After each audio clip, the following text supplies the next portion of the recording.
Foi realizado durante toda a semana passada o primeiro Fórum da Liberdade de Expressão em Westminster, Londres, organizado pelo jornalista Michael Shellenberger, responsável pela investigação e publicação do Twitter Files Brasil. Ele esteve, inclusive, no Senado, revelando a podridão de decisões judiciais censurando o brasileiro e pedindo para, na época, o Twitter não deixar vir à tona essas decisões. Pedindo para o Twitter mentir. Participaram jornalistas, escritores, acadêmicos, artistas e ativistas de vários países do mundo. Representando o Brasil, repito, os jornalistas David Agape e Eli Vieira, do jornal Gazeta do Povo, lá do Paraná, que tem repercussão no Brasil e fora do Brasil. Nesse fórum foi aprofundada a análise sobre o complexo industrial da censura, um conceito formulado a partir de impactantes publicações dos relatórios sobre a investigação do Twitter Files Brasil nos Estados Unidos. Graças à ousadia de Elon Musk, foi possível pela primeira vez ter acesso a conversas internas entre os dirigentes das plataformas, visando a moderação de conteúdos e a definição de quais informações deveriam ser censuradas e quais aquelas que deveriam ser promovidas. Olha só, adivinha quem é o censurado e quem é o promovido? De que lado está cada um? Fazem parte desse complexo industrial da censura várias organizações ligadas a agências de inteligência como a CIA e o FBI, segundo o jornalista.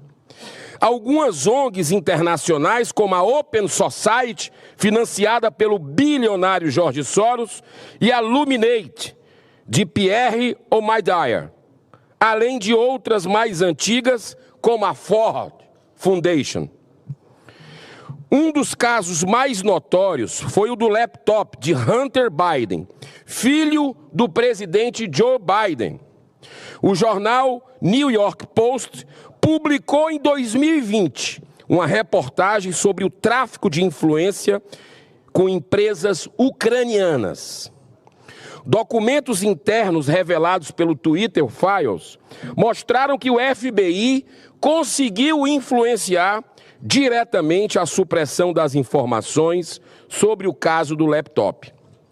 Ao aprofundarem as investigações, os jornalistas perceberam que estavam diante de algo muito maior e escandaloso.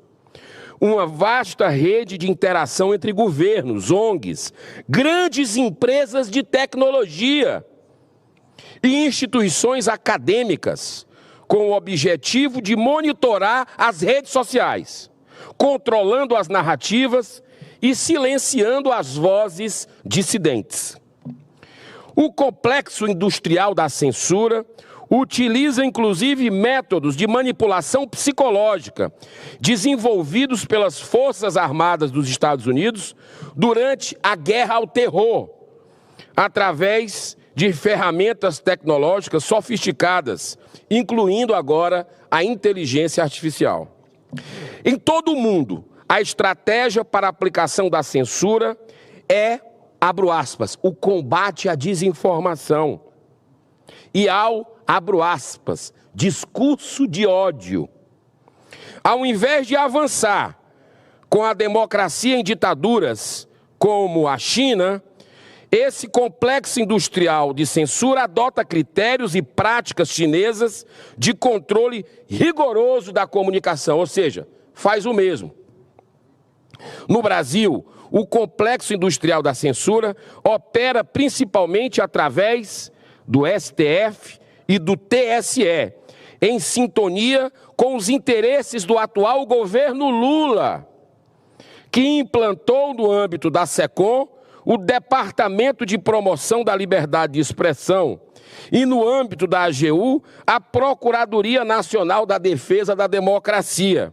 Nomes muito pomposos para ocultar a real finalidade de implantação de um verdadeiro Ministério da Verdade, que teria o superpoder de dizer o que pode e o que não pode ser dito nas redes sociais. Não é à toa, minhas irmãs, meus irmãos, cidadãs e cidadãos brasileiros, que 61% hoje da nossa população tem medo de retaliação do que coloca nas redes sociais e já não está colocando. Olha a que ponto chegou esse complexo de indústria da censura. No TSE, essa estrutura começou a ser implantada, segundo o jornalista coloca, em 2017, por ordem do ministro Gilmar Mendes. Esse mesmo que fez o evento lá, o chamado Gilmar Palusa, agora lá em Portugal, reunindo uma série de autoridades, muitas delas pagas com nosso dinheiro, para fazer esse tipo de promoção. Ainda bem que a informação que nós tivemos é que foi um fracasso, que as pessoas estão acordando para esse tipo de manipulação com o dinheiro do pagador de imposto do nosso país. Mas na época, segundo o jornalista, em 2017, Gilmar Mendes, que presidia o tribunal, foi que iniciou essa estrutura com a criação do Conselho Consultivo sobre Internet e Eleições. Depois que Alexandre de Moraes assumiu a presidência do TSE em agosto de 2022, em plena campanha eleitoral, as ações de censura passaram a ser muito mais agressivas no Brasil. Grupos de trabalho informais de monitoramento das informações foram institucionalizados oficialmente com a implantação do Centro Integrado de Enfrentamento à Desinformação e Defesa da Democracia. Olha só o nome que eles criam para censurar a gente. Eu precisaria de muito tempo aqui, senhor presidente, para listar todos os abusos cometidos durante as eleições de 2022.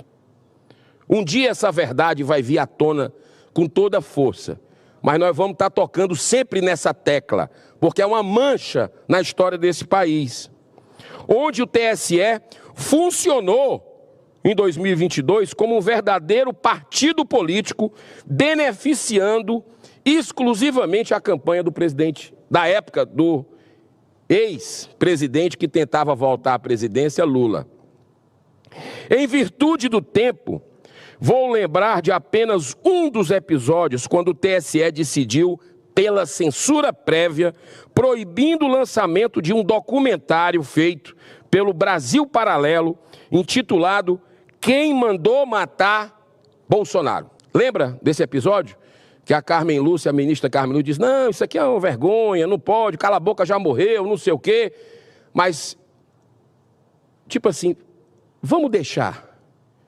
A democracia a gente vê depois das eleições. Isso aqui vamos censurar, vamos... Uma vergonha completa. Com essa decisão, como essa decisão fere, senhor presidente, frontalmente o artigo 220 da Constituição Federal, a ministra Carmen Lúcia, de forma totalmente constrangida, reconheceu o abuso. Mas, como eu disse aqui, acabou acatando a truculência, dizendo que isso deveria ser absolutamente excepcional. E não para por aí não, senhor presidente. Nesse final de semana mesmo, o que a gente viu de barbaridades. Mais um jornalista, o Paulo Figueiredo, que vem fazendo um trabalho fantástico, denunciando na mídia americana, na mídia internacional, no Congresso americano, na OEA, junto com parlamentares e outros jornalistas, inclusive magistrada exilada, que está lá, Ludmila Lins Grilo, nos Estados Unidos. Essas pessoas que não se dobram ao poder e querem que o Brasil saia dessa sanha ditatorial, que o Brasil volte a ter democracia. Essas pessoas que estão tendo seus direitos vilipendiados no nosso país. Teve agora, pela quinta ou sexta vez, a conta dele bloqueada, o jornalista Paulo Figueiredo, por ordem do ministro Alexandre de Moraes. Ele cria mais uma.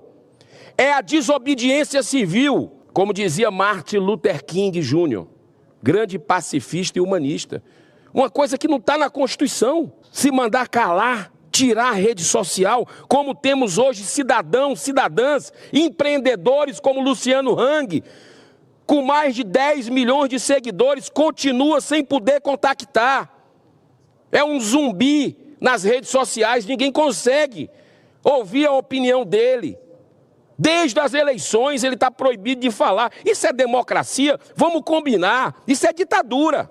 YouTubers, uma série de situações. Está aí o Monark, outro jovem exilado nos Estados Unidos, caçado por essa ditadura da toga. É algo surreal o que a gente está vendo e ainda percebe o avanço entre aspas.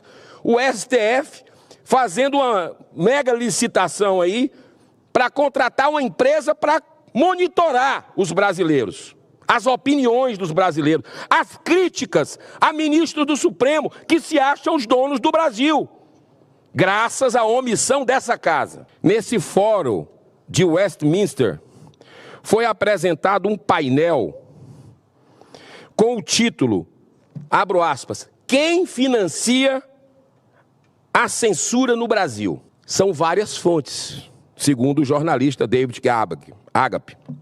Uma delas é o Sleep Giants Brasil, que atua fortemente em pressão para a retirada de patrocínios de anunciantes de vozes dissidentes, de vozes, repito, que não baixam a cabeça para o que está errado.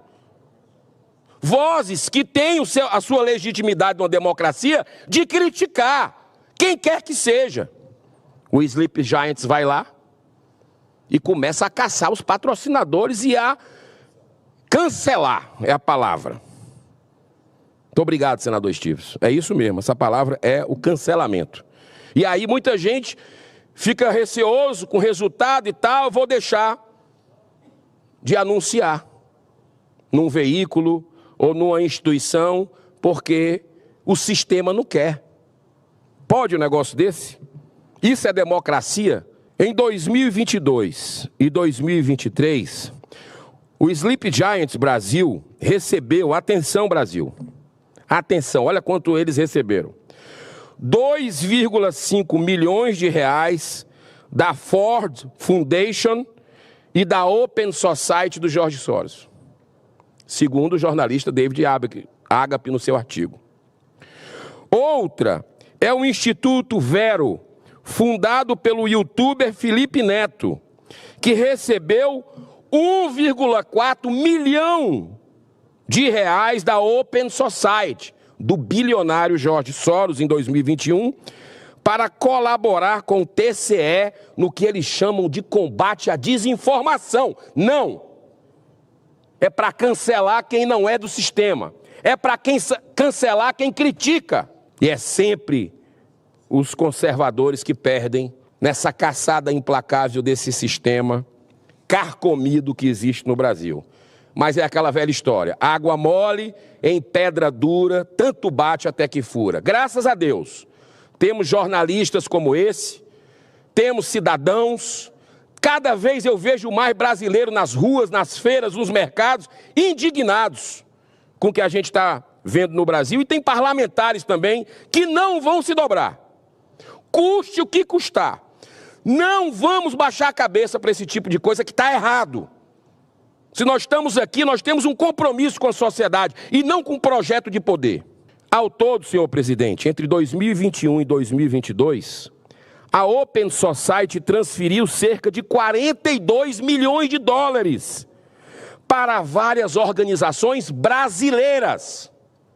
42, que interesse, hein?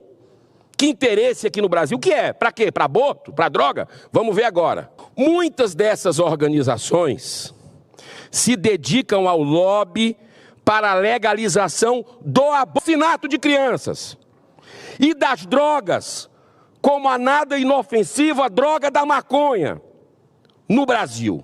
Seu patrocinador, o bilionário George Soros, muito conhecido para quem estuda esse tipo de situação do lobby no Brasil, tem interesses gananciosos para ganhar mais dinheiro ainda nas bolsas de valores, às custas da desgraça de milhões de viciados que destrói não apenas as suas vidas, mas de suas famílias. Em agosto de 2023, com o apoio de mais 4 senadores, inclusive o presidente que aqui está agora hoje, senador Stives Valentim do Rio Grande do Norte, nós demos entrada no pedido de impeachment do ministro Barroso, atual presidente do STF. E uma das razões foi por ele ter participado de evento em Nova York, ainda em 2004. Patrocinado por quem? Por quem? Pela Open Society do Jorge Soros. Para quê? Para quê? Para legalizar a maconha. E parece que conseguiram. Sob a presidência dele, por ironia do destino na semana passada. Mas esse Congresso vai reagir. Eu não vou descansar enquanto esse Congresso criar um impasse nacional, porque os senadores já fizeram o seu dever de casa, votando pela PEC antidrogas, colocando na Constituição aquilo que nós já fizemos em 2006 e 2019, tolerância zero às drogas. A Câmara dos Deputados recebeu a PEC e já aprovou na CCJ. Falta agora ir para o plenário, estão querendo levar para uma comissão especial para ganhar tempo. Mas enquanto isso tem gente morrendo, tem família se destruindo, presidente. O senhor sabe mais do que eu, porque o senhor trabalhou na rua. Isso não é interesse do povo brasileiro, do povo de bem, isso é interesse de bilionários. Isso é interesse de poderosos, que sabe lá o quê, estão fazendo isso, querendo desmoralizar o Congresso que foi eleito. Nós fomos eleitos exatamente para esse tipo de coisa. E se tem um assunto que a gente nunca se esquivou de debater aqui, foi essa questão da política sobre drogas do país. Nunca. Foram centenas de audiências públicas, viagens em países, votações no Senado, na Câmara, tudo com seu salário. Nós produzimos 2 leis, estamos produzindo a 3ª, que é uma PEC, uma proposta de emenda à Constituição. Aí vem o STF querer jogar tudo por água abaixo e dar um golpe de misericórdia na população que já sofre da violência. Não. Quero ver o impasse. Congresso votando, quero ver o que é que vale. O que é que vale nesse país? A verdade, está chegando a hora da verdade. Que o ministro Barroso, que não se declarou suspeito, porque ele não poderia nem ter votado, daí o pedido de impeachment, sequenciou um julgamento que essa casa estava toda mobilizada e ainda está. Isso mostra um desrespeito deles, do Supremo Tribunal, com o Congresso Nacional. Em vez do nosso presidente, Rodrigo Pacheco, já saído em defesa do povo brasileiro, fazendo reunião com Arthur Lira para agilizar a PEC antidrogas, eu me decepcionei muito em ver ele criticar quem está gritando sobre esse assunto no Brasil, porque é a população que está gritando. Eu queria, presidente Pacheco, que o senhor fosse nas ruas, ver o quanto as pessoas estão revoltadas desse país, com o STF esmagando o Senado, esmagando o Congresso Nacional, do qual o senhor é presidente. Eu queria muito que o senhor sentisse esse clamor popular e, em vez de defender ministro do Supremo, defenda a população brasileira. Ela que está precisando desse Senado nos 200 anos que o senhor é presidente. Julgamento esse, senhor presidente, que invade de forma gratuita e gritante a competência do Congresso Nacional, legalizando na prática o tráfico de pequenas quantidades de droga. É isso que o STF fez. Uma calamidade social sem precedentes. Agora o policial vai ter que andar com a balança, né? Além da arma, do cacetete, vai ter que ter... Tem até uma foto circulando na internet, não sei se você viu. Ele com a balança aqui. É uma vergonha. Vai comprar de quem? É fortalecendo o tráfico, é claro. O aviãozinho, a cooptação dos jovens. Por tudo que eu falei hoje, senhor presidente, no minuto final, não vou precisar de mais tempo. Eu preciso encerrar esse pronunciamento repetindo mais uma vez que existe um grande responsável por tanto abuso de autoridade, tanta arbitrariedade, tanta perseguição política, tanta censura, tanta restrição às liberdades civis e tanto ataque à democracia do Brasil. O grande responsável é o Senado da República, que tem fugido covardemente do seu dever moral e constitucional. Nós fomos eleitos pelo povo. Nas unidades da federação, o povo não está sendo ouvido. Tem fugido do dever de abrir o primeiro processo de impeachment, sim. Foi a única coisa que essa casa não fez em 200 anos. Não é possível que nós vamos continuar omissos com essa situação no Brasil. Será que nós não chegamos ao fundo do poço? Será?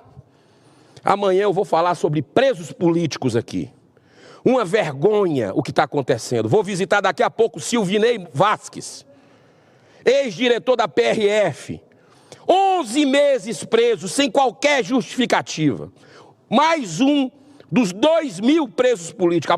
Hoje eu visito e amanhã eu trago aqui o caso dele e de outros que está sendo denunciado lá fora do Brasil, porque esse Senado ainda não fez a sua parte. Vou denunciar lá fora e aqui com pessoas de bem que honram o seu mandato, que honram o voto que recebeu. Que Deus abençoe essa nação. Muito obrigado, senhor presidente.